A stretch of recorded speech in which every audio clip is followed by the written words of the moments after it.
Hello friend, मैं सौरभ गुप्ता आप सभी का आज के सेशन में स्वागत करता हूं। दोस्तों, आज की इस वीडियो में हम बात करेंगे साइकेट्रिक नर्सिंग सब्जेक्ट से रिलेटेड कुछ एमसीक्यूज के बारे में।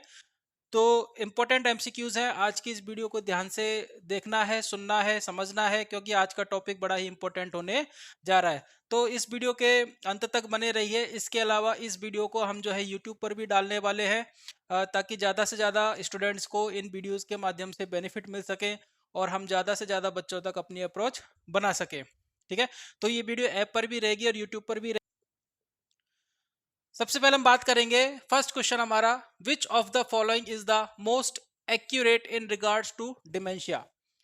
निम्न में से डिमेंशिया से संबंधित मोस्ट एक्यूरेट क्या है?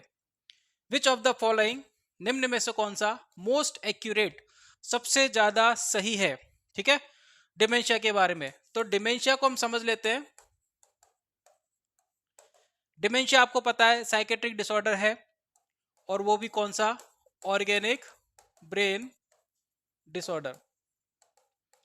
इसको हम साइकेट्रिक डिसऑर्डर से ज्यादा किस तरीके से स्पेसिफाई करते हैं? ऑर्गेनिक ब्रेन डिसऑर्डर के द्वारा हम इसको ज्यादातर स्पेसिफाई करते हैं। और ICD-10 क्लासिफिकेशन के अंतर्गत इसको किस कैटेगरी के अंतर्गत रखा गया है? F002 F09। F002 F09 category के अंतर्गत डिमेंशिया को रखा गया है। डिमेंशिया जो है वो ऑर्गेनिक ब्रेन डिसऑर्डर है। ऑर्गेनिक क्यों कहा जाता है? क्योंकि ये आपके जो ब्रेन टिश्यूज है, ब्रेन टिश्यूज में डैमेज की वजह से, डिजनरेटिव चेंजेस की वजह से ये सिम्टम्स आते हैं। इसलिए इस डिजीज को अपन क्या कहते हैं? ऑर्गेनिक ब्रेन डिसऑर्डर्स की कैटेगरी में इनको रखा जाता है।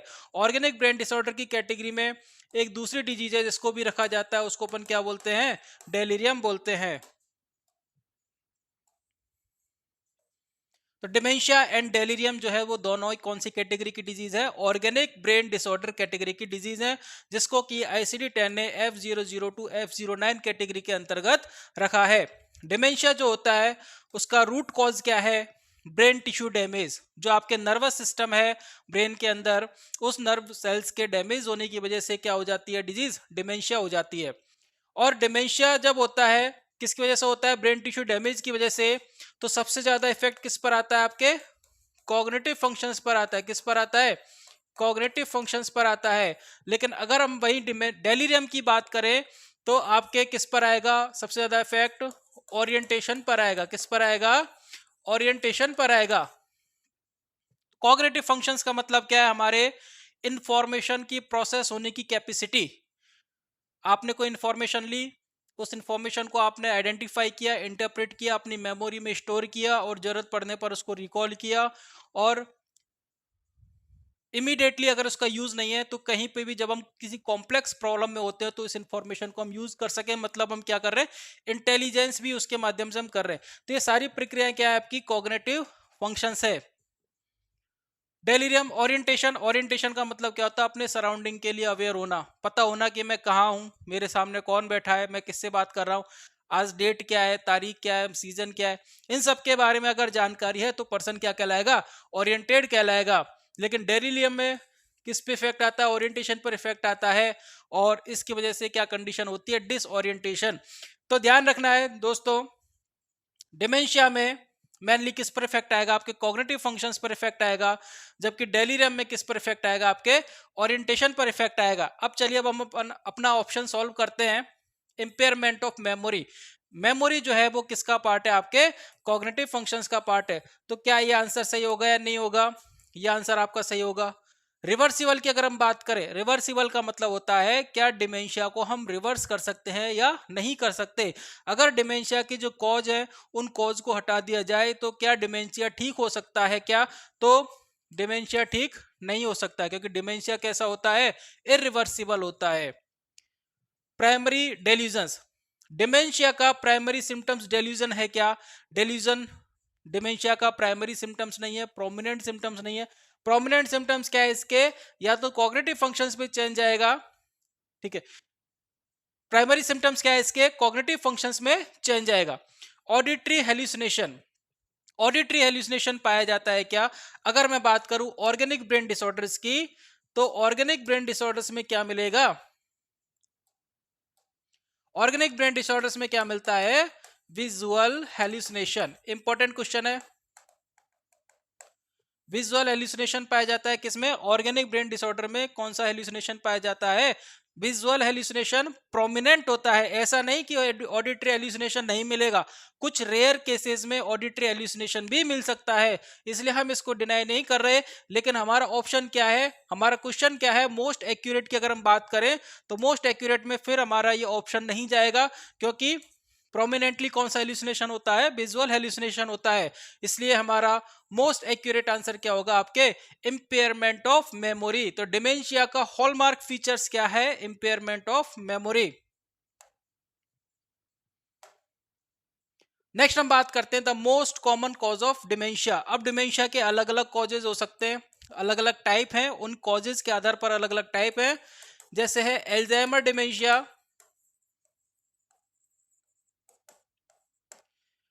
Parkinson's dementia,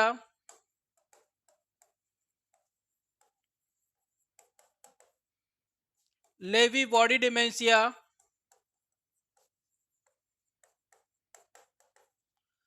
frontotemporal dementia,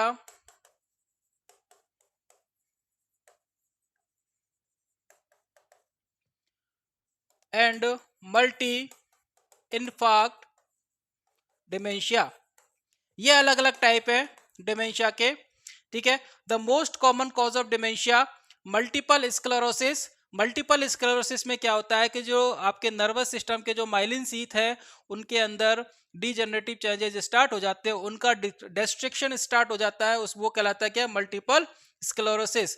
general infection की वजह से डिमेंशिया रेयर होता है, डेलीरियम के चांसेस इसमें ज्यादा होते हैं। एल्जाइमर डिजीज, एल्जाइमर डिजीज में कौन सा न्यूरोट्रांसमीटर इफेक्ट होता है? Acetylcholine. कौन सा न्यूरोट्रांसमीटर इफेक्ट होता है? एसिटिल कोलिन, इसको ध्यान रखना है। और एसिटिल कोलिन का लेवल क्या हो जाता है? कम हो जाता है। एसिटिल कोलिन का लेवल क्या हो जाता है? कम हो जाता है, जिसकी वजह से जो एल्जाइमर्स के सिम्टम्स अपीयर होते हैं। Multi infarct, multi infarct lesion में क्या होता है कि ब्रेन को जो ब्लड सप्लाई जो होती है वो अल्टर्ड हो जाती है। उस अल्ट्रेशन की वजह से क्या होता है, जो ब्रेन टिश्यूज होते हैं उनको प्रॉपर न्यूट्रिशन एंड ऑक्सीजन नहीं मिल पाती और उसकी वजह से उनके अंदर इन्फाक्शन स्टार्ट हो जाता है, जिसको कि अपन क्या बोलते हैं? मल्टी इन्फार्क्ट डिमेंशिया बोलते हैं, क्योंकि जगह जगह जो होता है ब्लड सप्लाई अल्टर्ड हो जाती है, ठीक है, किसी भी कारण से। तो उसकी वजह से क्या होता है? मल्टी इन्फार्क्ट डिमेंशिया होता है। अब आपसे पूछा गया है मोस्ट कॉमन कॉज जो होता है डिमेंशिया का वो कौन सा होता है? तो इंपॉर्टेंट क्वेश्चन है बेटा, इसको डायरेक्ट हमको याद रखना है।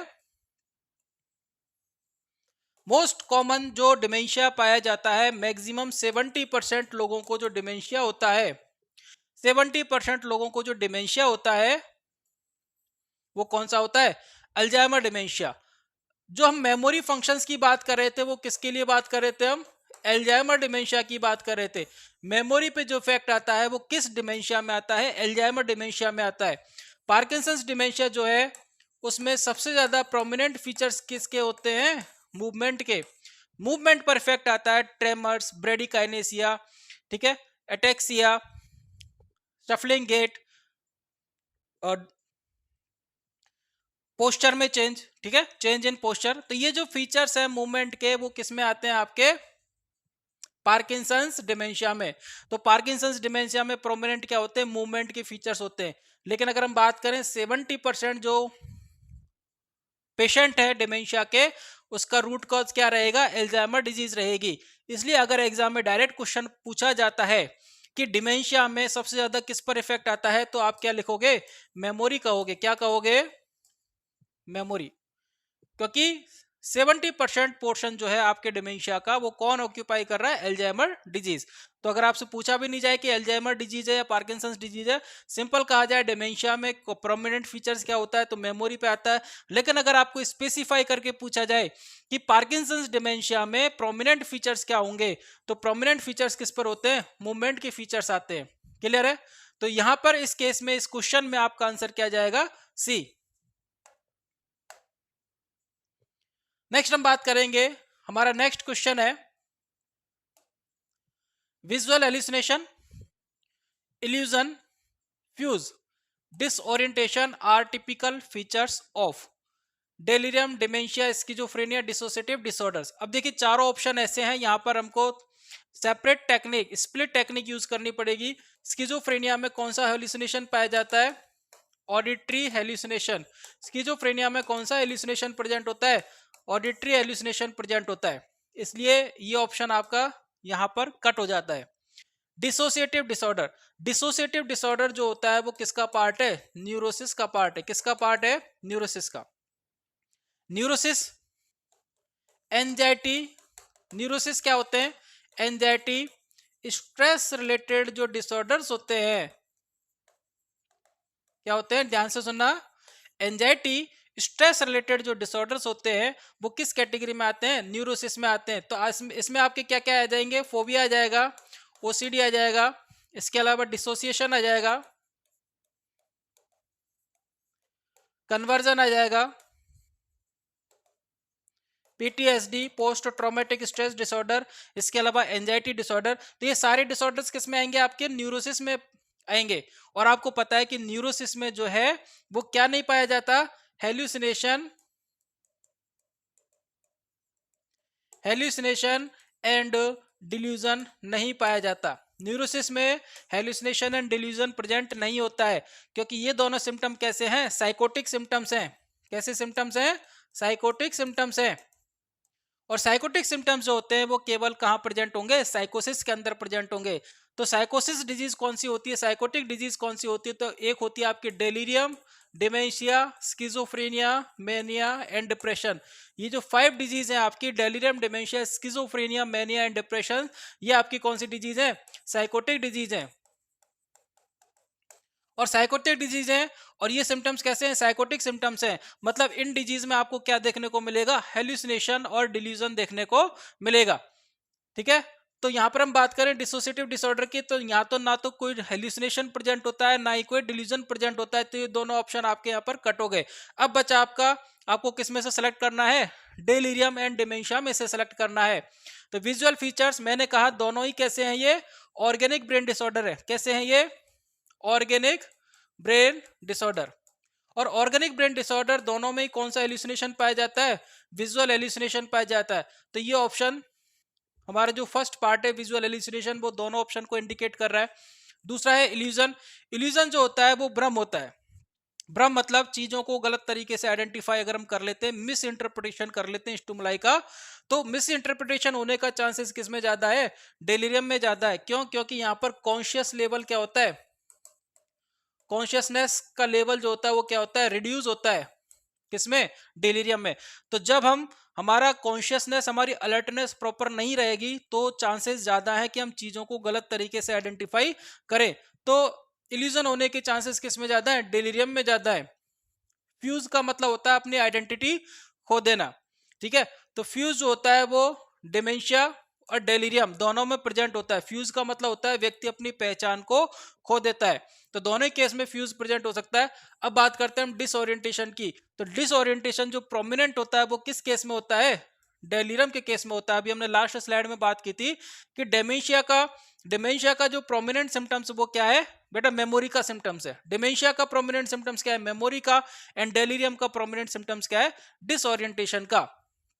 तो यहां पर जो डिसओरिएंटेशन है वो किसकी तरफ इशारा कर रहे हैं? डेलिरियम की तरफ इशारा कर रहे हैं। इसलिए यहां पर आपका आंसर क्या जाएगा? डेलिरियम। नेक्स्ट हम बात करेंगे क्वेश्चन, कोर्साकॉफ साइकोसिस is due to intake of.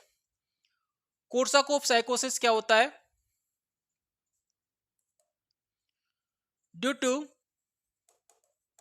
Vitamin B deficiency. Due to vitamin D B deficiency कौन सी डिजीज होती है? Korsakoff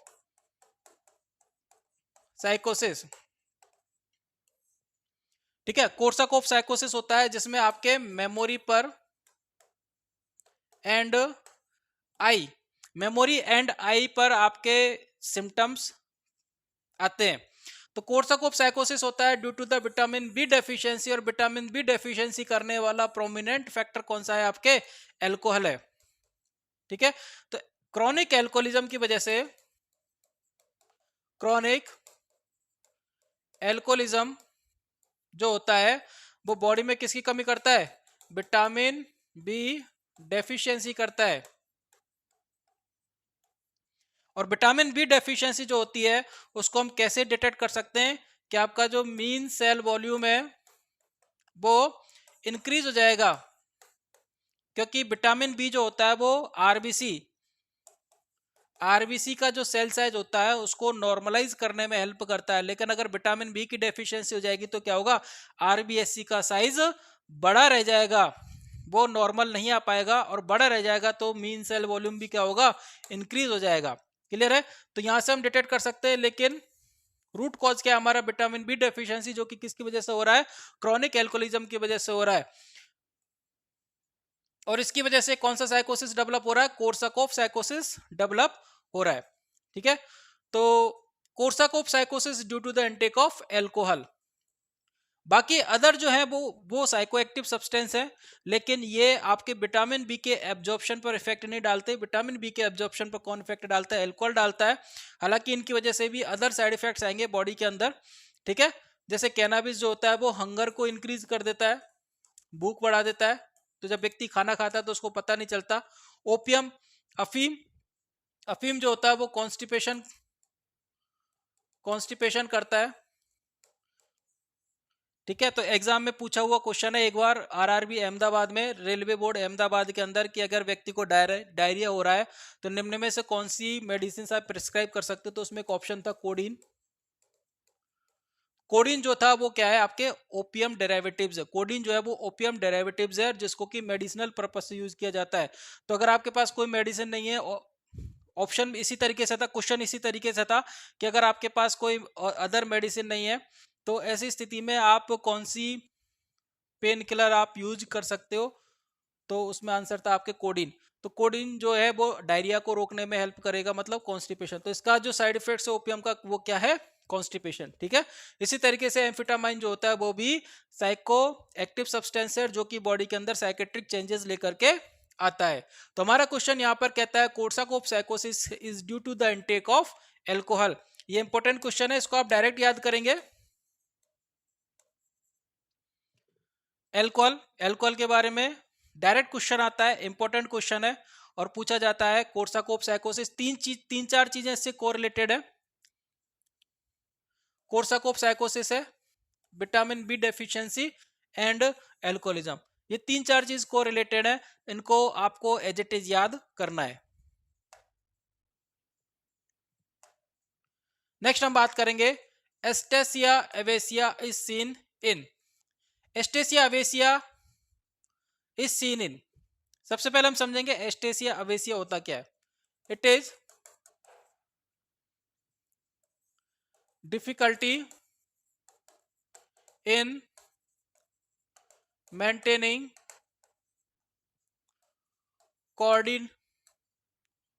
coordinated movement without any physical impairment. It is difficult in maintaining coordinated movements without any physical impairment. Proper खड़े रहना या चलना, इसमें क्या लगता है? मसल्स का कोऑर्डिनेशन लगता है, लेकिन व्यक्ति ऐसा नहीं कर पाता, जबकि उसके पीछे कोई भी फिजिकल कारण नहीं है। तो जहां पर फिजिकल कारण नहीं होता और फिर भी उसके अंदर सिम्टम्स आते हैं तो वो कंडीशन क्या कहलाती है? कन्वर्जन कहलाती है। क्या कहलाती है? कन्वर्जन कहलाती है। तो हमारा जो साइकोलॉजिकल स्ट्रेस है वो कई बार फिजिकल या न्यूरोलॉजिकल सिम्टम्स के रूप में बाहर आता है। बाकी अगर हम कंडीशन की बात करें तो एल्जाइमर डिजीज क्या होती है? It is the neuro degenerative changes of the brain tissues. Parkinson's भी सेम होता है, इसमें एसिटिल कोलिन का लेवल अफेक्ट होता है। पार्किंसंस में क्या होता है? डोपामिन का लेवल कम हो जाता है। एल्जाइमर्स में एसिटिल कोलिन का लेवल कम हो जाता है, पार्किंसंस में डोपामिन का लेवल कम हो जाता है, और स्किज़ोफ्रेनिया में क्या होता है? डोपामिन का लेवल बढ़ जाता है। डोपामिन का लेवल बढ़ जाता है, इसलिए एंटीसाइकोटिक ड्रग को अपन और क्या बोलते हैं? एंटीसाइकोटिक जो ड्रग होती है उसको और क्या कहा जाता है? D2 रिसेप्टर ब्लॉकर कहा जाता है।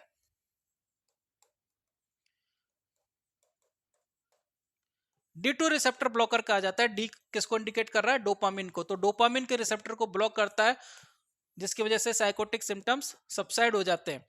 और इसका अपोजिट होता है पार्किंसंस, जिसमें डोपामिन का लेवल डिक्रीज होता है और इसकी वजह से क्या होती है? पार्किंसंस डिजीज हो जाती है। अब हम बात करेंगे कोऑर्डिनेटिंग मूवमेंट की। कोऑर्डिनेटिंग मूवमेंट नहीं कर पाना, खड़े नहीं रह पाना, जिसके पीछे कोई फिजिकल कॉज नहीं है, कंप्लीटली कैसा है? साइकोलॉजिकल है। कैसा है? साइकोलॉजिकल है, या अपन इसको अपन कह सकते हैं साइकोजेनिक कंडीशन है। साइकोजेनिक कंडीशंस, ठीक है, किस में आती है? आपके कन्वर्जन में आती है। और कन्वर्जन को पहले जमाने में क्या कहा जाता था? क्या बोला जाता था? पुराने टाइम में हिस्टेरिया बोला जाता था।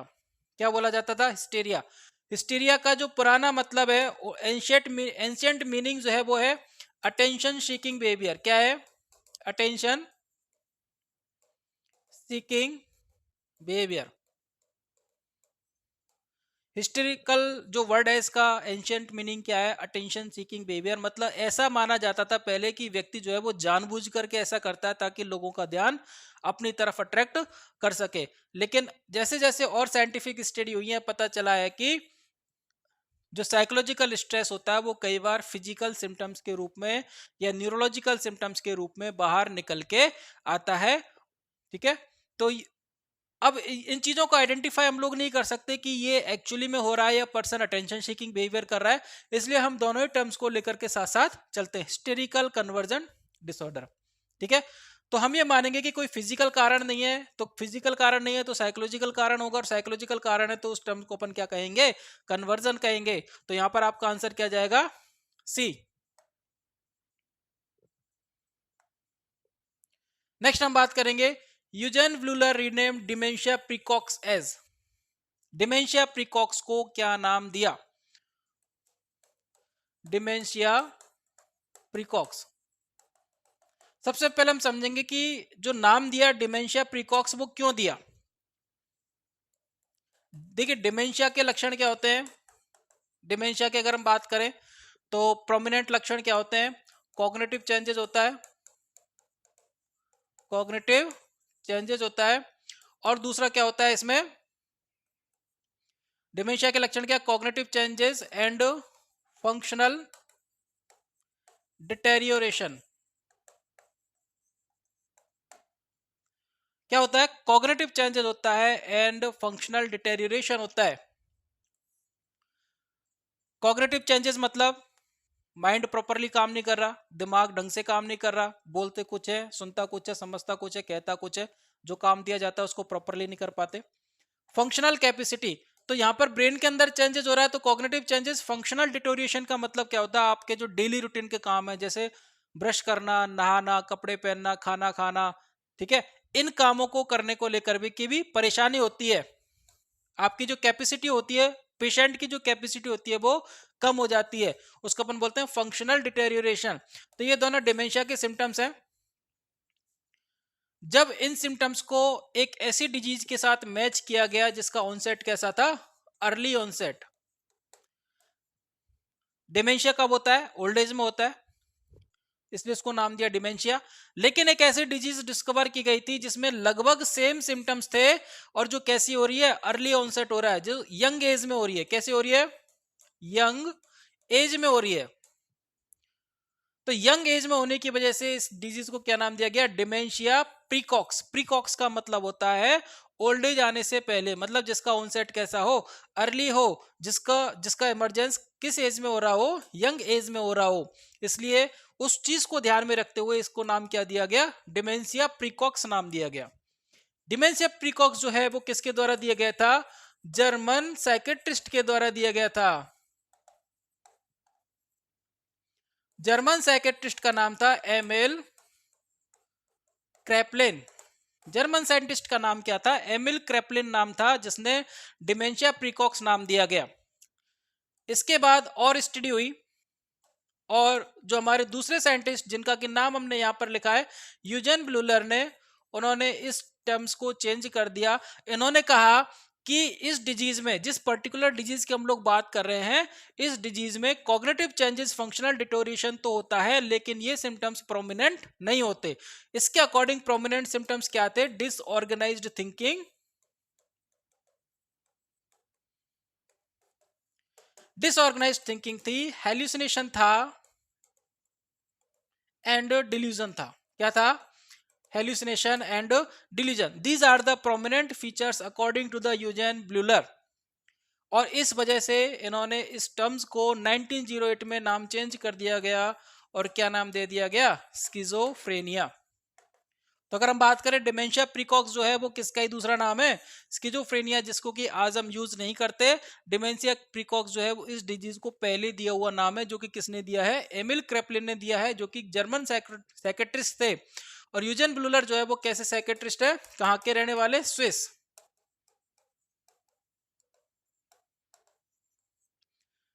ही इज स्विस साइकेट्रिस्ट, जिसने 1908 में इस टर्म्स को चेंज करके क्या नाम दिया गया? स्किज़ोफ्रेनिया।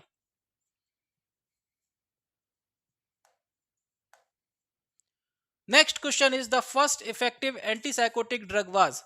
ये सारे के सारे जो नाम है, क्लोरप्रोमाजिन, थायरोइडाजीन, हेलोपेरिडोल एंड ट्राइफ्लुओपेराजीन, ये सब कैसी हैं? Typical antipsychotic. दो प्रकार के क्लासिफिकेशन आप लोगों को पता है, एक होता है टिपिकल और एक होता है एटिपिकल। टिपिकल एंटीसाइकोटिक जो होती है वो कैसी है? ओल्ड जनरेशन, जो पहले डिस्कवर की गई थी। और एटिपिकल जो होती है वो कैसी ड्रग है? Newer generation. टिपिकल एंटीसाइकोटिक के जो साइड इफेक्ट्स जो होते हैं वो हाई होते हैं। इसके कैसे होते हैं? फ्यूअर होते हैं, फ्यूअर साइड इफेक्ट। तो अगर देखा जाए सेफ्टी में, और इनकी जो इफेक्टिवनेस है वो भी कैसी होती है? ज्यादा होती है, बजाय किसके? टिपिकल के। तो कुल मिलाकर के तो विन विन सिचुएशन हो गई कि साइड इफेक्ट्स भी कम आ रहे हैं और इफेक्टिवनेस भी हमको ज्यादा मिल रही है। तो now it is atypical antipsychotics are used widely.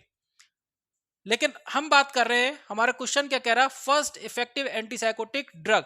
अब यहां पर ये क्लासिफिकेशन की बात कर ही नहीं रहे कि एटिपिकल का आंसर करना है, टिपिकल का आंसर करना है। इन्होंने सिंपली पूछा है कि पहली एंटीसाइकोटिक ड्रग कौन सी। तो पहली की अगर हम बात करेंगे तो भाई हमको ओल्ड जनरेशन में जाना पड़ेगा, क्योंकि जो पहली है वही ओल्ड है।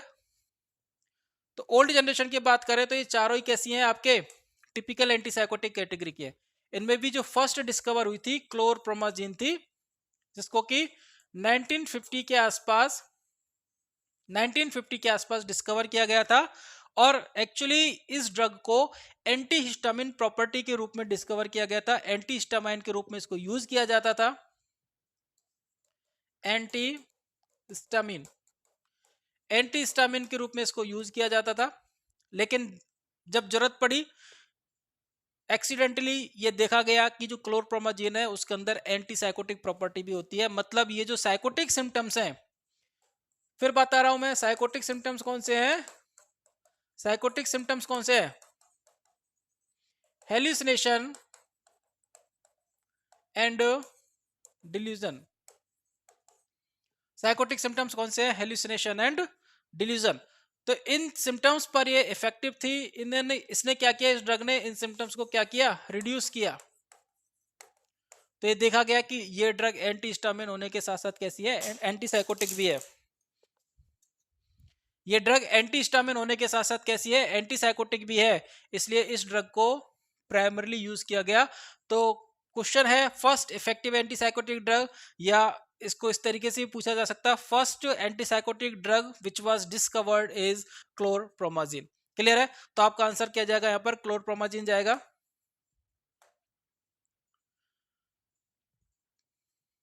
Next question is the patient should try and say everything that comes into his mind.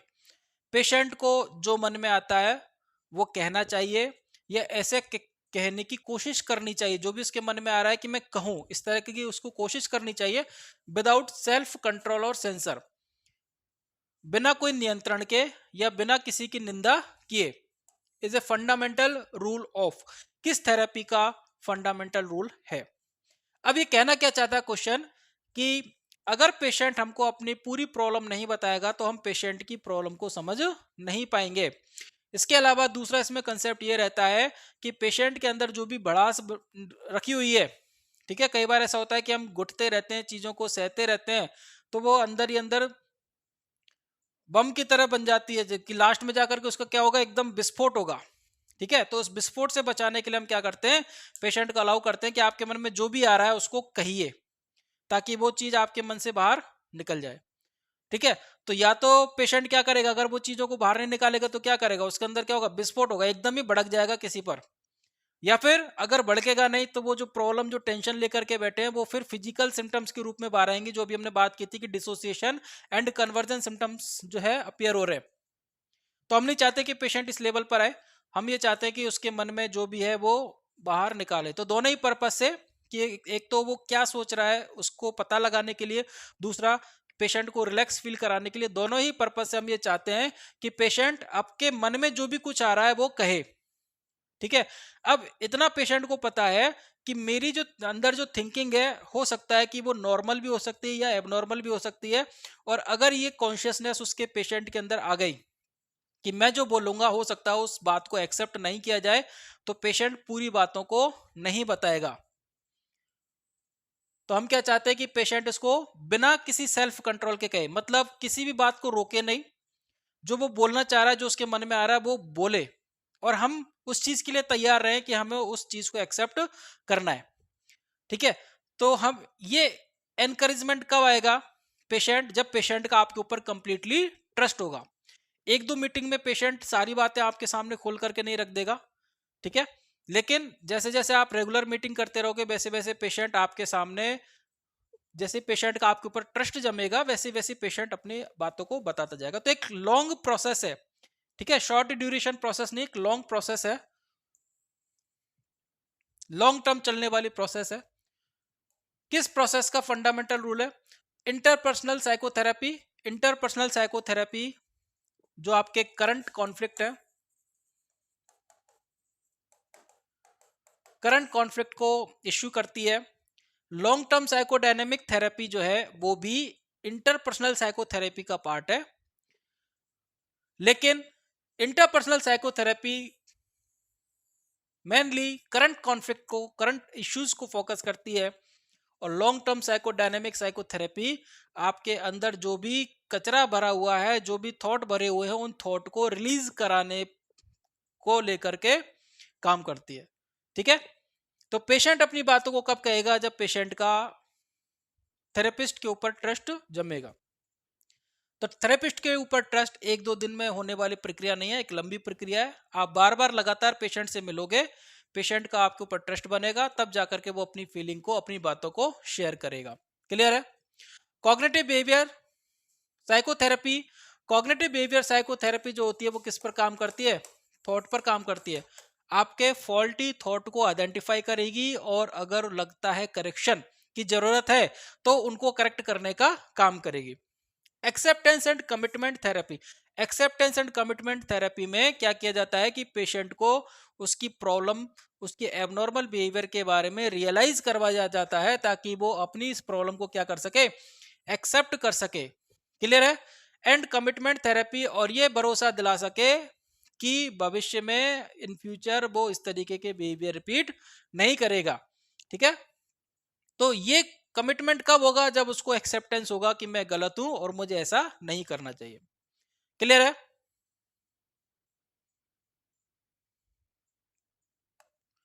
तो आंसर जाएगा यहां पर आपका सी।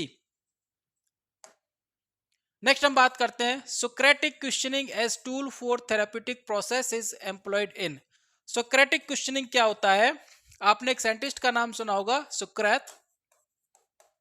इस सुक्रेत ने एक थेरेप्यूटिक टूल बनाया था, थेरेपेटिक टूल बनाया था। थेरेपेटिक टूल, टूल क्या होता है, कोई भी क्वेश्चनर हो सकता है, आ, कोई भी मेजरमेंट इंस्ट्रूमेंट हो सकता है, जो कि पेशेंट के अंदर एबनॉर्मल बिहेवियर को असेस करने में हमारी हेल्प करेगा। तो थेरेपेटिक टूल मतलब ये पेशेंट के ट्रीटमेंट से संबंधित है। टूल में क्या होंगे, क्वेश्चंस होंगे, उन क्वेश्चंस को पूछा जाएगा पेशेंट को, तो क्वेश्चन पूछते पूछते ये जो क्वेश्चन होंगे वो पेशेंट की थिंकिंग को प्रोवोक करेंगे और ऑटोमेटिकली वही पेशेंट खुद अपनी थिंकिंग को करेक्ट कर पाएगा। ठीक है, जैसे एक क्वेश्चन पूछा पेशेंट से, पेशेंट ने अपने भाई को जो था किसी भी कारण से उसको हिट किया, पीटा, बड़े भाई को, जबकि ऐसा नहीं करना चाहिए था। तो पेशेंट को कहा गया कि आपने ऐसा क्यों किया। आपने पहला क्वेश्चन पूछा कि वाई यू डिड सो, आपने ऐसा क्यों किया, तो पेशेंट उसका रिप्लाई करेगा जो भी उसका रीजन रहेगा। नेक्स्ट क्वेश्चन होगा वाज इट राइट, क्या ये सही था। अब ये जो क्वेश्चन होगा वो पेशेंट के अंदर थिंकिंग प्रोवोक करेगा और पेशेंट खुद अपने थॉट को एनालिसिस करेगा। तो इसी तरीके के क्वेश्चन होते हैं किसमें, सोक्रेटिक क्वेश्चनिंग में। और ये किस पर काम करते हैं, पेशेंट के थॉट पर काम करते हैं। किस पर काम करेंगे, थॉट पर काम करेंगे। और जो थेरेपी थॉट पर काम करती है उसको अपन क्या बोलते हैं, कॉग्निटिव साइकोथेरेपी बोलते हैं। क्या बोलते हैं, कॉग्निटिव साइकोथेरेपी बोलते हैं। ठीक है, तो साइकोडायनेमिक साइकोथेरेपी में पेशेंट के अंदर जो भी, अभी हमने लास्ट स्लाइड में पढ़ा था कि पेशेंट के अंदर जो भी भरा हुआ है हम चाहते हैं कि उसको वो फ्रीली रिलीज करे बिना किसी सेल्फ कंट्रोल के। लोगोथेरेपी जो होती है पेशेंट की स्पीच से रिलेटेड, उसके लैंग्वेज से रिलेटेड दी जाती है। बिहेवियर थेरेपी पेशेंट के बिहेवियर को मॉडिफाई करने के लिए दी जाती है। एंड कॉग्निटिव थेरेपी पेशेंट के थॉट पैटर्न को चेंज करने के लिए दी जाती है। तो इसमें कौन हेल्प कर रहा है, आपकी सोक्रेटिक क्वेश्चनिंग हेल्प कर रही है, जो कि पेशेंट के अंदर थॉट को प्रोवोक भी कर रही है और वहीं साइमल्टेनियसली पेशेंट को रॉन्ग थॉट को आइडेंटिफाई करने में हेल्प कर रही है। Next is pharmacokinetics refers to. Pharmacokinetics का मतलब क्या होता है कि एक जो ड्रग आपने ली है वो ड्रग बॉडी में किस तरीके से ट्रेवल करके जाती है, कैसे उसका एब्जॉर्प्शन होता है, कितना एब्जॉर्प्शन होता है, कितना मेटाबॉलिज्म होता है, कहाँ कहाँ एब्जॉर्प्शन, कहाँ कहाँ वो काम करती है और किस तरीके से बॉडी से एलिमिनेट हो जाती है। तो the process of absorption, transport, distribution, metabolism and excretion. ठीक है, तो जैसे ये आपकी बॉडी है, ये आपकी ड्रग, तो ये ड्रग जाएगी, यहाँ पे क्या होगा, एब्जॉर्प्शन होगा। ठीक है, बॉडी के अलग अलग पार्ट को क्या होगा, इसका ट्रांसपोर्ट होगा, डिस्ट्रीब्यूशन होगा और उसके बाद इसका क्या होगा, मेटाबॉलिज्म होगा। तो ये बॉडी जो है उस ड्रग के साथ क्या कर रही है, इसको एब्जॉर्ब करेगी, इसको डिस्ट्रीब्यूट करेगी, इसको मेटाबोलाइज करेगी और इसको क्या करेगी, एलिमिनेट करेगी। तो ये जो पूरी प्रोसेस है वो क्या कहलाती है, फार्माकोकाइनेटिक्स कहलाती है। क्या कहलाती है, फार्माकोकाइनेटिक्स। मतलब इसका मतलब क्या हो गया, what body does to drug. What body does to drug, body जो है वो ड्रग को लेकर के क्या कर रही है, ड्रग के साथ क्या कर रही है, वो हो गया फार्माकोकाइनेटिक्स। अब ये जो ड्रग गई अलग अलग पार्ट्स में, ये क्या करेगी, अपना इफेक्ट शो करेगी। ये क्या करेगी, अपना इफेक्ट शो करेगी, रिसेप्टर्स पर जाकर के काम करेगी। तो ये जो क्या इफेक्ट शो कर रही है वो कहलाएगी फार्मेको फार्मेकोडायनेमिक। क्या कहलाएगी, फार्मेकोडायनेमिक कहलाएगी। तो फार्मेकोकाइनेटिक्स तो हो गया what body does to drug, और फार्मेकोडायनेमिक्स क्या हो गया, what drug does to body. Body drug के साथ क्या कर रही है वो हो गया फार्माकोकाइनेटिक्स, ड्रग बॉडी के साथ क्या कर रही है वो हो गया फार्माकोडायनेमिक्स। ठीक है, तो ये जो रेड पॉइंट्स आपको दिखाई दे रहे हैं, मतलब ड्रग जो भी इफेक्ट डाल रही है बॉडी के ऊपर वो कहलाएगी फार्माकोडायनेमिक्स। जो भी फिजियोलॉजिकल चेंजेस कर रही है, जो भी प्रोसेस में के अंदर जो भी चेंजेस कर रही है, वो सब किस में पढ़ेंगे हम लोग, फार्माकोडायनेमिक्स में। तो action of drug on the body, drug का बॉडी के ऊपर क्या इफेक्ट आता है वो बन जाएगा क्या, आपका pharmacodynamics. Selective action of drug, ये सारे ड्रग के एक्शन से रिलेटेड है, फार्माकोडायनेमिक्स से रिलेटेड है।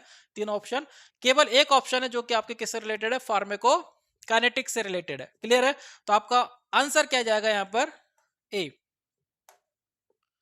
Next question is auditory hallucination is not seen in. Auditory hallucination है जो फॉलोइंग कंडीशन में किसमें दिखाई नहीं देता है, तो साइकोसिस एंड न्यूरोसिस। साइकोसिस में क्या प्रेजेंट होगा? साइकोटिक फीचर प्रेजेंट होगा या नहीं होगा? साइकोटिक फीचर्स कौन से होते हैं?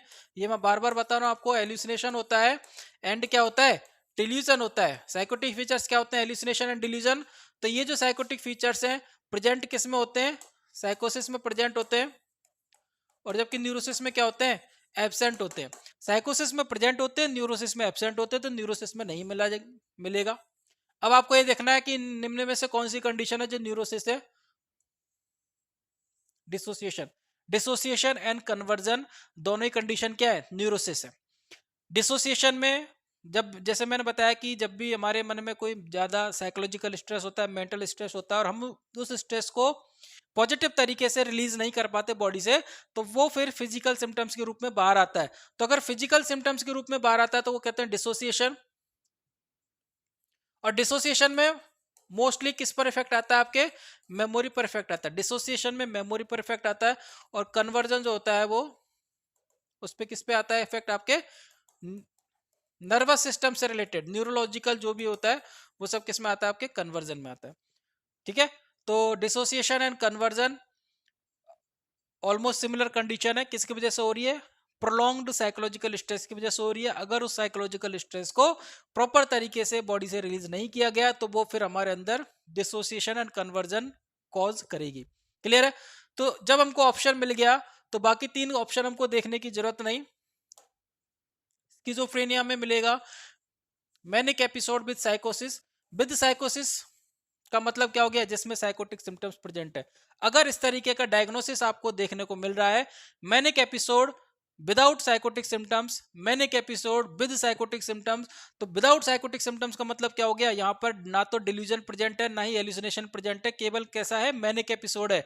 और अगर इस तरीके का डायग्नोसिस आपको फाइल में देखने को मिला है, manic episode with psychotic symptoms या विद साइकोसिस, इसका मतलब क्या है? पेशेंट के अंदर डिल्यूजन या हेल्यूसिनेशन प्रेजेंट है, या इनमें से कोई एक प्रेजेंट है।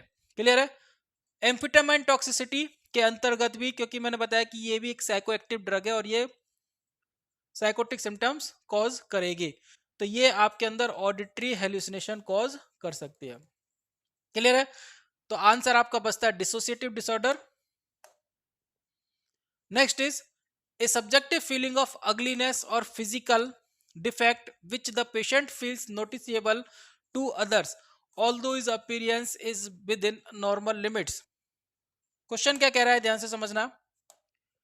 ए subjective feelings of ugliness, subjective मतलब पेशेंट खुद से फील कर रहा है। सब्जेक्टिव का मतलब क्या होता है? पेशेंट खुद फील करे, और ऑब्जेक्टिव का मतलब क्या होता है? दूसरों के द्वारा फील किया जाए। सब्जेक्टिव सिम्टम्स जो खुद को नजर आ रहे हैं, ऑब्जेक्टिव सिम्टम्स जो दूसरों के द्वारा ऑब्जर्व किया जा रहा है।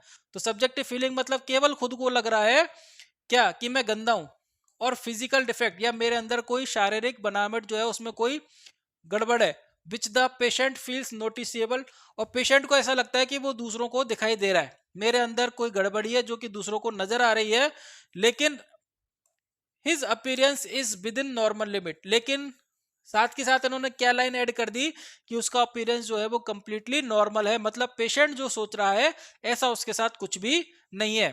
तो इस कंडीशन को अपन क्या कहेंगे? डिसमॉर्फोफोबिया। जो पेशेंट की मॉर्फोलॉजी है बॉडी से रिलेटेड, उससे संबंधित पेशेंट को न्यूरोसिस होना, एंजाइटी होना कि मेरा ये बॉडी पार्ट मिसिंग है जो कि दूसरों को नजर आ रहा है, तो उसकी मॉर्फोलॉजी के बारे में उसकी फीलिंग कैसी है? डिस्टर्ब है। कंडीशन क्या होगी? डिसमॉर्फोफोबिया। ठीक है, अब हम अदर ऑप्शन की बात कर लेते हैं।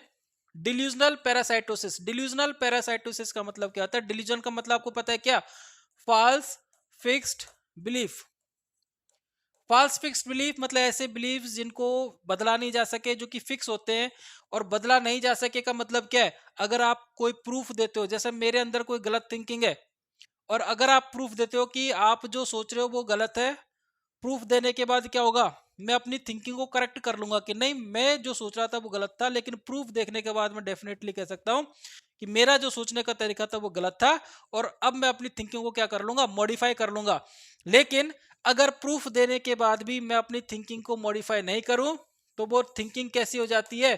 फिक्स्ड हो जाती है, और उस कंडीशन को ही अपन क्या कहते हैं? डिल्यूजन कहते हैं। और यहाँ पर पेशेंट को क्या लगता है कि मेरी बॉडी के ऊपर पैरासाइट्स भरे हुए हैं, मेरी बॉडी के ऊपर क्या है, पैरासाइट्स है। इस कंडीशन को अपन क्या बोलते हैं, delusional parasitosis. Next is de Clerambault's syndrome. De Clerambault syndrome जो होता है वो होता है क्या, एरोटोमेनिया। इसका दूसरा नाम क्या है, एरोटोमेनिया होता है। इसको अपन बोलते हैं डिल्यूजन ऑफ लव भी बोलते हैं। क्या बोलते हैं, डिल्यूजन ऑफ लव।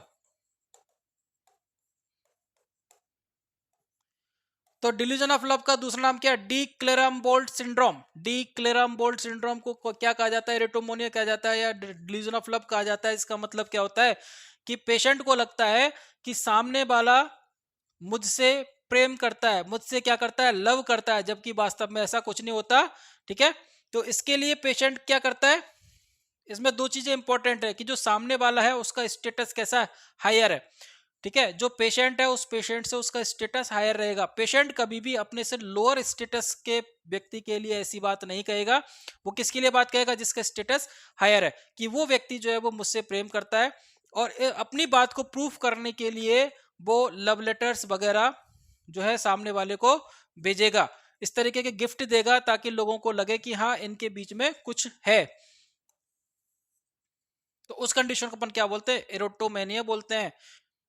मेगेलोमेनिया जो है एक किसको रिप्रेजेंट कर रहा है, आपके डिल्यूजन ऑफ ग्रैंडियोसिटी को रिप्रेजेंट कर रहा है। मेगेलो का मतलब होता है बड़ा समझना।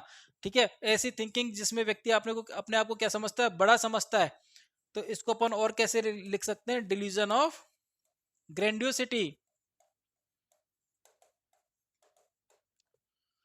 ठीक है, तो ये तीनों ही टर्म्स अलग हो गई। यहां पर फीलिंग्स क्या आ रही है, अगलीनेस की, मतलब बॉडी डिफेक्ट को लेकर के फीलिंग डेवलप हो रही है। इस कंडीशन को अपन कहेंगे dysmorphophobia. Next question is a false perception which is not a sensory distortion or a misinterpretation which occurs at the same time as real perception occur. ठीक है, तो आपका पहला ऑप्शन यहां पर लिखा हुआ है, ये आपका फर्स्ट ऑप्शन है ए, ये B, C and D. Question समझेंगे हम। A false perception which is not a sensory distortion. Sensory distortion का मतलब क्या होता है, सेंसेशन में एबनॉर्मलिटी होना। तो सेंसरी डिस्टॉर्शन भी नहीं है और ना ही मिस इंटरप्रिटेशन है कि हम चीजों को गलत तरीके से आइडेंटिफाई कर रहे हैं, और ना ही क्या है, फॉल्स परसेप्शन। तो अगर फॉल्स परसेप्शन हो गया तो क्या हो गया, एल्यूसिनेशन हो गया। मिस इंटरप्रिटेशन हो गया तो क्या हो गया, इल्यूजन हो गया। ठीक है, और डिलीजन होता है फॉल्स फिक्स्ड बिलीफ। तो यहां पर डिलीजन की बात कर ही नहीं रहे, किसकी बात कर रहे हैं, परसेप्शन की बात कर रहे हैं। तो ये false perception which is not a sensory distortion और मिस इंटरप्रिटेशन, मतलब इन तीनों में से कुछ भी नहीं है। Which occurs at the same times as real perception occurs, जो कि उस वक्त होता है जबकि सेम वास्तविक परसेप्शन होता है। ठीक है, तो फॉल्स परसेप्शन या इसको अपन कहें फॉल्स इंटरप्रिटेशन, जो कि उस वक्त होता है जबकि रियल परसेप्शन होता है। अब मैं एक एग्जांपल देता हूं। एक व्यक्ति जो है वो रोड पर जा रहा है, एक व्यक्ति जो है वो रोड पर जा रहा है, उसके पास से क्या निकली है, एक कार निकली है। जैसे मैन है, ये रोड पर जा रहे हैं, इसके पास से क्या निकली है, एक लाल कलर की कार निकली है, बिल्कुल जस्ट टच होते हुए, इतना टच कि व्यक्ति को कोई नुकसान नहीं हुआ, इसके पास से गई। व्यक्ति क्या कहेगा कि a red colour car just passed away from my side, जो कार है वो मेरे पास से निकल के गई है। ये क्या है, रियल परसेप्शन। क्या है ये, रियल परसेप्शन। लेकिन वो कहेगा कि ये कार जो थी वो मुझे मारने के लिए आई थी, ये तो भगवान का शुक्र है कि मैं बच गया। अब ये क्या हो गया, थिंकिंग कैसी होगी, डिल्यूजन। परसेप्शन नॉर्मल है, थिंकिंग कैसी है, डिल्यूजनल। क्योंकि हो सकता है वो एक इंसिडेंस हो सकता है कि जगह नहीं थी, इस वजह से वो कार उस व्यक्ति के पास से निकल गई, लेकिन उसको क्या लगा कि ये जो कार थी वो मेरे को मारने के लिए आई थी, जबकि उस कार का और उन चीजों से कोई रिलेशन नहीं था। लेकिन व्यक्ति क्या कह रहा है कि नहीं, वो मारने के लिए आई थी, कोई मेरे को मारना चाहता है, वो मारने के लिए आई थी मेरे को, और ये तो अच्छा रहा कि मैं बच गया। तो परसेप्शन नॉर्मल है, लेकिन उसका जो इंटरप्रिटेशन है परसेप्शन होने के बाद, जो थिंकिंग जनरेट हुई थी वो कैसी है, डिल्यूजनल, फॉल्स। ठीक है, तो ये कंडीशन क्या कहलाएगी, जो सेंटेंस है आपका किसको इंडिकेट कर रहा है, आपके डिल्यूजनल परसेप्शन को इंडिकेट कर रहा है। Next is sexual gratification by rubbing against or touching a non consenting person. Non consenting का मतलब क्या होता है, बिना अनुमति के। एक व्यक्ति है जिससे आप पूछते नहीं हो, उसकी बिना अनुमति के, बिना पूछे, कुछ ऐसे व्यक्ति होते हैं जो कि उनको टच करना चाहते हैं, उनको टच करते हैं या हाथों से भीड़ का फायदा उठा करके उनको मोलेस्ट करते हैं। तो rubbing against or touching a non consenting person, ऐसा करके उनको क्या मिलता है, सेक्सुअल ग्रेटिफिकेशन मिलता है। इस कंडीशन को अपन क्या बोलते हैं, इस कंडीशन को अपन बोलते हैं फ्रोट्योरिज्म। क्या बोलते हैं, फ्रोट्योरिज्म बोलते हैं। अब हम इन तीनों कंडीशन को समझेंगे। फेटिसिज्म क्या होता है, फेटिसिज्म जो होता है वो नॉन लिविंग ऑब्जेक्ट और नॉन जेनेटल बॉडी पार्ट्स, या तो नॉन लिविंग ऑब्जेक्ट जो कि उस व्यक्ति से संबंधित है, या फिर नॉन जेनेटल बॉडी पार्ट्स, ऐसे बॉडी पार्ट्स जो कि सेक्सुअल एक्टिव नहीं है, जो सेक्सुअलिटी मतलब उसमें काम में नहीं आते, जो कि जेनेटल्स नहीं है। ठीक है, उनको देख करके अगर सेक्सुअल ग्रेटिफिकेशन होता है, सेक्सुअल प्लीजर मिलता है, उसको अपन बोलते हैं फेटिसिज्म। तो जैसे शूज देख लिए उस व्यक्ति से संबंधित, अंडरगारमेंट्स, ठीक है, तो कोई भी क्लॉथ हो सकता है, उसके शूज हो सकते हैं, जूते हो सकते हैं, जो कि इस व्यक्ति से संबंधित है, इनको देख करके, या उसके हेयर, आईज, इनको देख करके अगर सेक्सुअल प्लीजर मिलता है तो उस कंडीशन को अपन क्या कहेंगे, फेटिसिज्म कहेंगे। क्लियर है। Next is exhibitionism. क्या होता है, एग्जीबिशनिज्म जो होता है अपने जेनेटल पार्ट्स को पब्लिकली एक्सपोज करना, मतलब एग्जिबिट करना। एग्जीबिशन, एग्जीबिशन नाम सुना है आपने, एग्जीबिशन का मतलब क्या था, प्रदर्शनी लगाना, तो मतलब दिखावा करना, दिखाना। तो व्यक्ति क्या करता है, अपने जेनेटल पार्ट्स को पब्लिक के सामने एक्सपोज करता है, और ऐसे करके उसको क्या मिलती है, सेक्सुअल प्लीजर मिलता है, और इस कंडीशन को अपन क्या बोलते हैं, एग्जीबिशनिज्म बोलते हैं। Next is voyeurism. वॉयरिज्म का मतलब क्या होता है, सेक्सुअल प्लीजर बाय सीइंग एक पर्सन नेकेड और इन्वॉल्विंग इन सेक्सुअल एक्टिविटी। ठीक है, ऐसे व्यक्ति को जो कि बिना कपड़ों के हो और या फिर किसी सेक्सुअल एक्टिविटी में इन्वॉल्व हो, इन व्यक्ति को देख करके जो प्लीजर मिलता है, उस कंडीशन को अपन क्या कहेंगे, वॉयरिज्म कहेंगे। ऐसे व्यक्ति को ये प्रोसेस क्या कहलाती है, वॉयरिज्म कहलाती है। ठीक है, तो जैसे example porn watching, porn watching किसके अंतर्गत आएगा, आपके वॉयरिज्म के अंतर्गत आएगा। क्लियर है। यहां पर जो ध्यान रखने वाली बात क्या है कि वॉयरिज्म के अंदर व्यक्ति जब सेक्सुअल प्लीजर लेता है तो वो कैसा होता है, नॉन सस्पेक्टिंग पर्सन होता है। कैसा होता है, नॉन सस्पेक्टिंग पर्सन।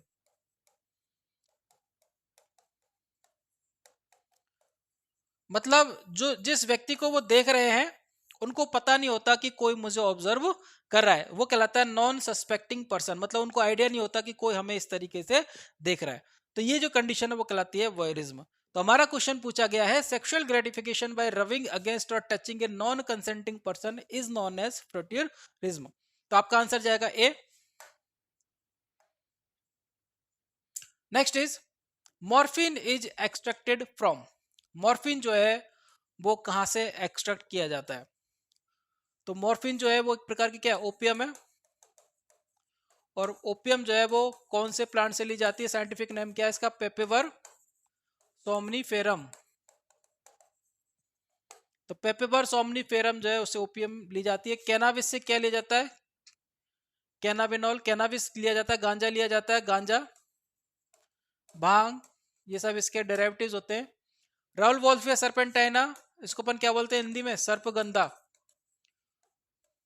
और केजनस केजन जो होता है, ये किसका साइंटिफिक नेम है, अरहर की दाल का, अरहर जो दाल होती है जिसको कि अपन बोलते हैं तुअर दाल, तुअर दाल, तुअर दाल का साइंटिफिक नेम क्या है? कैजनस कैजन। ठीक है, तो आपका क्वेश्चन है मोर्फिन इज एक्सट्रैक्टेड फ्रॉम, और आपका आंसर जाएगा क्या? Papaver somniferum, answer C. Next is dipsomania is related to, dipsomania जो होता है वो कंपल्सन होता है किसका? ड्रिंकिंग का, और ड्रिंकिंग किसका? एल्कोहल का। ठीक है, तो एल्कोहल का ड्रिंकिंग का कंपल्सन हो रहा है। कंपल्सन का मतलब क्या होता है कि तीव्र इच्छा, कंपल्सन किसको कहेंगे? जब व्यक्ति के अंदर क्या हो? स्ट्रॉन्ग डिजायर हो, क्या हो? स्ट्रॉन्ग डिजायर हो, एंड व्यक्ति जो है उसको क्या है? Unable to control, strong desire and unable to control, वो कंडीशन क्या कहलाती है? कंपल्शन। ठीक है, लेकिन टर्म क्या है हमारी? डिप्सोमेनिया, डिप्सोमेनिया मतलब ड्रिंकिंग से रिलेटेड है, तो ड्रिंकिंग किसकी? एल्कोहल की, उसको अपन क्या कहेंगे? डिप्सोमेनिया। अगर ज्यादा पानी पीता है, ज्यादा पानी की प्यास लगती है, उसको अपन बोलते हैं पॉलीडिप्सिया बोलते हैं, पॉलीडिप्सिया बोलते हैं। ठीक है, तो इसको अपन बोलेंगे साइकोजेनिक। अगर कंपल्शन हो रहा है तो साइकोजेनिक पॉलीडिप्सिया कहेंगे। इम्पल्सिव स्टीलिंग, चुराना, चुराने की इच्छा होना। चोरी कब कब करता है व्यक्ति? जब उसको कुछ चीज की जरूरत होती है, जब तो उस चीज की जरूरत को पूरा करने के लिए व्यक्ति क्या करता है? चुराता है। ऐसा व्यक्ति जिसको कोई जरूरत नहीं है, जिसके जीवन में कोई अभाव नहीं है, लेकिन साइकोलॉजिकल प्रेशर की वजह से, साइकोलॉजिकल प्रेशर की वजह से वो चीजों को चुराता है, उसके लिए क्या टर्म दी गई है? क्लेप्टोमेनिया। क्या बोला गया है? क्लेप्टोमेनिया। ठीक है, इसी के तरह होता है कंपल्सिव स्मोकिंग, जब व्यक्ति अपने स्मोकिंग को कंट्रोल नहीं कर पाता, उसको टोबैको स्मोकिंग करने की स्ट्रॉन्ग डिजायर होती है, उसको अपन बोलेंगे कंपल्सिव स्मोकिंग। तो क्वेश्चन पूछा गया यहाँ पर डिप्सोमेनिया, तो आपका आंसर जाएगा A. Next question is a common drug causing disulfiram ethanol reaction. अब देखिए क्वेश्चन में क्या डाइसल्फाम दिया गया है, लेकिन ऑप्शन में डाइसल्फाम नहीं दिया गया। तो अब हमको यहाँ पर एक नया कंसेप्ट सीखने को मिलेगा। डाइसल्फाम एथेनॉल रिएक्शंस कब होती है? जब डाइसल्फाम ड्रग जो होती है वो, डाइसल्फाम जो ड्रग होती है वो alcohol dehydrogenase, alcohol dehydrogenase enzyme को रोकती है, जिसकी वजह से ब्लड के अंदर क्या जमा हो जाते हैं? एल्डिहाइड्स जमा हो जाते हैं, एल्डिहाइड्स बनने लगते हैं, और ये एल्डिहाइड जो होते हैं वो एडवर्स रिएक्शन करते हैं। ठीक है, तो ये काम कौन सी ड्रग करती है? डाइसल्फाम करती है। लेकिन अगर इन ड्रग में से हम बात करें तो मेट्रोनिडाजोल जो है उसकी प्रॉपर्टी भी कैसी है?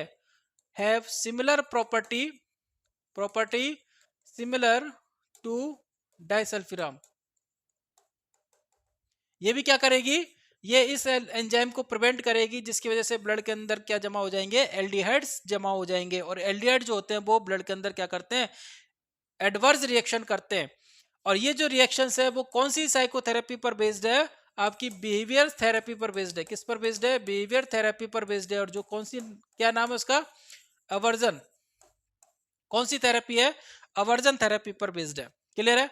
तो common drug causing disulfiram ethanol reaction is metronidazole. इसको आप एज इट इज याद करेंगे, इस ड्रग को आप एज इट इज याद करेंगे कि अगर डाइसल्फाम नहीं है और व्यक्ति ने मेट्रोनिडाजोल ड्रग ली हुई है और उस दौरान अगर वो अल्कोहल कंज्यूम करता है तो सिमिलर रिएक्शन होंगी जैसे कि डाइसल्फाम एथेनॉल रिएक्शंस होती हैं।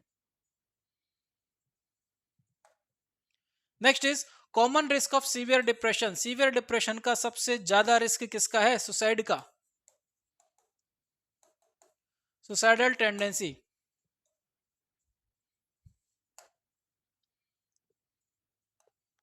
Next is who authored the book interpersonal relationship nursing. Nursing के अंदर इंटरपर्सनल रिलेशनशिप, ठीक है, जिसको अपन पढ़ते हैं NPR, nurse patient relationship, IPR interpersonal relationship. ये जो थ्योरीज है वो किसके द्वारा दी गई थी? हिल्डेगार्ड पेप्लूज के द्वारा दी गई थी। लिंडा रिचर्ड्स जो है वो क्या है? First psychiatric nurse, first psychiatric nurse है कौन? लिंडा रिचर्ड्स। मैक्सवेल जॉन कौन है? याद कीजिए आप, मैक्सवेल जॉन कौन है? ये वही है जिसने क्या दिए, क्या दिए? Therapeutic community. जिसने थेरेपेटिक कम्युनिटी वाली जो साइकोथेरेपी है वो दी है। ठीक है, तो थेरेपेटिक कम्युनिटी जो है किसने दी थी? मैक्सवेल जॉन ने। Next is common side effects of ECT is impairment. Empire ECT का जो कॉमन साइड इफेक्ट्स वो क्या है? Retrograde amnesia. रेट्रोग्रेड एमनेशिया क्या होता है? लॉस ऑफ मेमोरी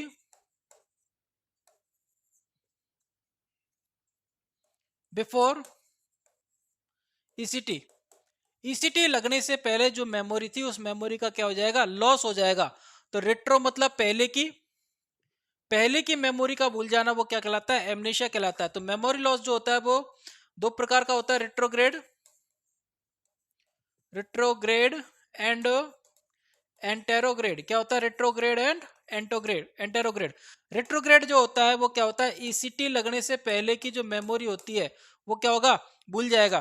तो ईसीटी तो यहाँ पर एक सिंबॉलिक है, मतलब किसी भी घटना के घटने से पहले, जब उसके कोई भी ऐसी घटना जब उसके अंदर ब्रेन के अंदर डैमेज हुआ है, उस डैमेज के होने से पहले की जो मेमोरी अगर लॉस हो जाती है तो उसको अपन बोलते हैं रेट्रोग्रेड एमनेसिया। ठीक है, तो जैसे ये घटना हो गई, इस डेट को घटना हुई, इससे पहले की जो पास्ट मेमोरीज हैं इनको भूल गया, लॉस, वो क्या कहलाएगा? रेट्रोग्रेड एमनेसिया कहलाएगा। और अपकमिंग मेमोरीज को, कौन सी मेमोरीज? अपकमिंग मेमोरीज को अगर व्यक्ति किसमें सेव नहीं कर पाता है? लॉन्ग टर्म मेमोरी में। लॉन्ग टर्म मेमोरी में शॉर्ट सेव नहीं कर पाता, वो कंडीशन क्या कहलाती है? एंटेरोग्रेड एमनेशिया कहलाती है। तो लॉन्ग टर्म मेमोरी में सेव नहीं कर पाता है, इसका मतलब क्या है? मेमोरी शॉर्ट टर्म मेमोरी में रहती है और उसके बाद लॉस हो जाता है। इंफॉर्मेशन जो है वो किस में रहती है? शॉर्ट टर्म मेमोरी में रहती है और उसके बाद उसका लॉस हो जाता है, और उस कंडीशन को अपन क्या कहते हैं? Anterograde amnesia. और ये टर्म आपने बहुत बार सुनी है गजनी मूवी के अंदर, जिसमें बोला गया है शॉर्ट टर्म मेमोरी लॉस। मतलब कुछ समय के लिए वो इन्फॉर्मेशन जो है वो मेमोरी में रहती है और उसके बाद वो इन्फॉर्मेशन डिलीट हो जाती है। क्यों? क्योंकि वो कहाँ सेव नहीं हो पा रही है? आपकी लॉन्ग टर्म मेमोरी के अंदर सेव नहीं हो पा रही है। तो अगर हम बात करें ईसीटी का मोस्ट कॉमन साइड इफेक्ट क्या है? आपके रेट्रोग्रेड एमनेशिया। इसको आप एज इट इज याद करेंगे, बहुत बार एग्जाम में रिपीट हुआ क्वेश्चन है, वेरी वेरी इंपॉर्टेंट क्वेश्चन। ठीक है, तो इसको आप समझेंगे, याद रखेंगे। Next is multiple referrals between psychiatrist and other professionals. देखिए होता क्या है कि जब व्यक्ति के अंदर साइकोलॉजिकल प्रॉब्लम्स होती है तो वो बार बार क्या होता है? मेडिकल प्रैक्टिशनर्स को दिखाया, उसने कहा ये हमारा फील्ड नहीं है, आप किसी दूसरे डॉक्टर को दिखाइए। उसने साइकेट्रिस्ट के पास भेज दिया, साइकेट्रिस्ट कहता है कि नहीं मेरा फील्ड नहीं है, आप जनरल मेडिकल को दिखाइए। तो इस तरीके से पेशेंट, जैसे एक सरकारी ऑफिस होता है ना, कि आप जैसे बैंक, एसबीआई बैंक का नाम ज्यादा खराब है, कि इस टेबल पर नहीं, टेबल नंबर 2 पर जाइए, टेबल नंबर 3 पर जाइए, टेबल नंबर 4 पर जाइए। ऐसे ही अगर व्यक्ति प्रोफेशनल्स के बीच में घूम रहा है, कभी मेडिकल कंडीशंस, कभी मेडिकल प्रैक्टिशनर्स के पास जा रहा है, कभी साइकेट्रिस्ट के पास जा रहा है, उनके बीच में लगातार रेफरल्स हो रहा है, multiple referrals between psychiatrist and other professionals is known as, तो उसको अपन बोलते हैं पिंग पोंगिंग बोलते हैं। क्या बोलते हैं? पिंग पोंगिंग। ठीक है, स्टीयरिंग क्या होता है? इट इज डायरेक्ट गाइडलाइंस होती है पेशेंट के लिए कि पेशेंट को क्या करना है। डायरेक्ट एडवाइस या डायरेक्ट गाइडलाइंस पेशेंट के लिए वो कहलाता है स्टीयरिंग। ठीक है, बाकी अदर अदर जो दो टर्म्स हैं ये आपके मेडिकल से रिलेटेड नहीं है, इसलिए हम इस पे ज्यादा डिटेल में नहीं जाएंगे। तो जो हमारा क्वेश्चन पूछा गया, multiple referrals between psychiatrist and other professionals is known as the ping ponging. Next is the term which refers to muscular hypertonicity with increased resistance to stress. Muscles में क्या हो गई? Hypertonicity with increased resistance to stress. Resistance to stress का मतलब क्या है? कि अगर आप पैसिव मूवमेंट देने की कोशिश करोगे, जैसे ये टोनिसिटी बढ़ गई, अगर आप इसको पैसिव मूवमेंट देने की कोशिश करोगे तो क्या फील होगा? आपको रेजिस्टेंस फील होगा, और उस कंडीशन को अपन क्या कहते हैं? स्पास्टिसिटी बोलते हैं। ठीक है, बाकी की जो दो कंडीशन, तीन कंडीशंस हैं, इनमें मूवमेंट प्रॉब्लम्स है लेकिन कहीं पे भी रेजिस्टेंस वाली कंडीशन नहीं है। एकाइनेसिया जो है वो लॉस ऑफ मूवमेंट इनिशिएशन, अगर हम मूवमेंट इनिशिएट नहीं कर पा रहे, वो कंडीशन है एकाइनेसिया। और अटेक्सिया क्या है? It is the loss of muscle coordination. कोई भी काम कर रहे हैं हम, चलना, घूमना, साइकिलिंग, लिखना, खाना खाना, इनमें अगर हम मसल्स के बीच का कोऑर्डिनेशन नहीं मेंटेन कर पा रहे तो वो क्या कहलाएगा? अटेक्सिया कहलाएगा। मायोक्लोनस क्या होता है? It is the jerking movement of muscles, जो कि कैसा होता है? शॉकिंग होता है, पेनफुल होता है। जैसे हिचकी वगैरह होती है, हिचकी, तो इसमें क्या होता है? सडन जर्किंग मूवमेंट होता है। ठीक है, उसकी वजह से क्या होता है? एक जो मूवमेंट होता है वो कैसा होता है? शॉकिंग होता है। ठीक है, मतलब आपको वो कैसा क्या करेगा? पेन क्रिएट करेगा, आपके लिए डिस्कम्फर्ट वाला मूवमेंट होता है, तो उसको वर्ड दिया है इन्होंने शॉकिंग। तो मायोक्लोनस जो होता है वो जर्किंग मूवमेंट होता है। कहीं पर भी हाइपरटोनिसिटी की बात नहीं हो रही, हाइपरटोनिसिटी किस में होगी? आपके स्पास्टिसिटी में। ठीक है, next is which of the following specialization in psychology. Psychology में ऐसा कौन सा स्पेशलाइजेशन है जो कि पेशेंट के डायग्नोसिस एंड ट्रीटमेंट के साथ डील करता है? तो कौन सा है आपका? क्लिनिकल साइकोलॉजी जो होता है वो पेशेंट के डायग्नोसिस एंड ट्रीटमेंट से रिलेटेड काम करता है। डेवलपमेंट जो होता है वो, साइकोलॉजी का डेवलपमेंट कैसे होता है? एक बच्चे में, एक अडल्ट में, एक एडोलेसेंट्स में, एक फीमेल में, एक ओल्ड एज में, तो वो डेवलपमेंटल साइकोलॉजी होगी। एक्सपेरिमेंटल, जब हम पेशेंट के बिहेवियर को, उसकी साइकोलॉजी को स्टडी करने के लिए एक्सपेरिमेंट यूज करते हैं तो वो हो गया आपका experimental psychology. And next is personality. Overall जो आपका बिहेवियरल पैटर्न्स है उसको उसको जब स्टडी किया जाता है तो वो क्या बन जाती है? आपकी पर्सनैलिटी बन जाती है। लेकिन यहाँ पर स्पेसिफाई कर दिया क्या? Diagnosis and treatment. तो कौन सा एरिया है आपका? क्लिनिकल एरिया है, और ये क्या कहलाती है? आपकी क्लिनिकल साइकोलॉजी कहलाती है। Next is an elimination disorder in which the patient suffers from incontinence of urine.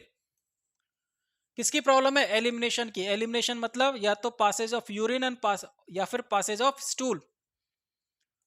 Patient suffers from incontinence of urine, urine को रोक नहीं पाता है। इनकंटिनेंस का मतलब क्या होता है? इनेबल टू कंट्रोल, यूरिन को रोक नहीं पाता है। ड्यूरिंग स्लीप, नींद के दौरान, उसको अपन क्या बोलते हैं? एन्यूरेसिस बोलते हैं। एनकोप्रेसिस क्या होता है? ऐसी जगह स्टूल पास कर देना जो कि अप्रोप्रिएट नहीं है, जैसे कपड़ों में, जमीन पर।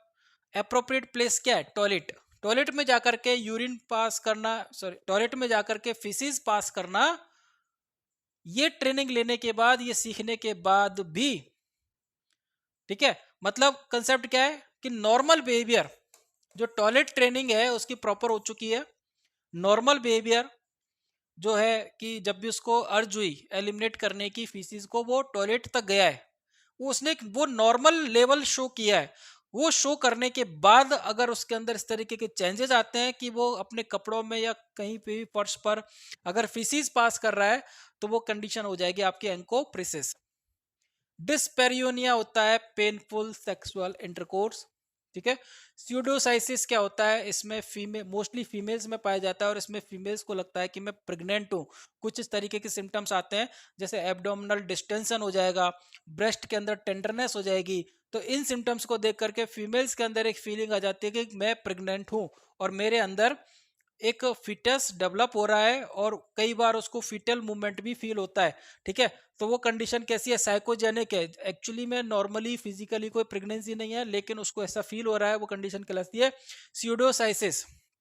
ठीक है, तो स्यूडोसाइसिस जो होता है abnormal feeling of pregnancy, psychogenic feeling of pregnancy. Dyspareunia होता है sexual painful sexual intercourse. Encopresis होता है it is the passage of urine in the, sorry, passage of faeces in the inappropriate place. And enuresis होता है it is the bed wetting, रात को सोते समय बिस्तर पर टॉयलेट कर देना, वो कहलाता है आपका enuresis. The most persistent adverse effect of ECT, ECT का क्वेश्चन हम लोग ऑलरेडी भी डिस्कस कर चुके हैं, retrograde amnesia. Persistent adverse effect, persistent मतलब लगातार, मोस्टली पीपल्स को होता है क्या? Retrograde amnesia. क्लियर है? तो most persistent adverse effect of ECT is retrograde amnesia.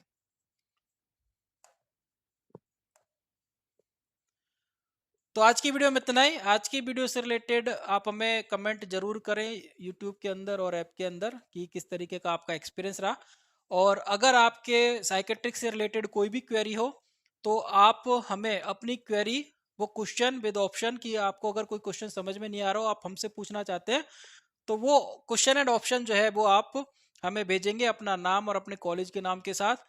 तो नेक्स्ट वीडियो जब हम बनाएंगे तो वो क्वेश्चन हम जो है उस हमारे जो पीपीटी है उसमें हम मेंशन करेंगे आपका नाम और कॉलेज का नाम बता करके कि आपके द्वारा ये क्वेश्चन पूछा गया है। तो ज़्यादा से ज़्यादा आपको इस वीडियो को देखना है, शेयर करना है अपने फ्रेंड्स के साथ, ताकि मैक्सिमम स्टूडेंट जो है इस वीडियो का लाभ ले सके। तो आज की वीडियो में इतना ही। Thank you very much.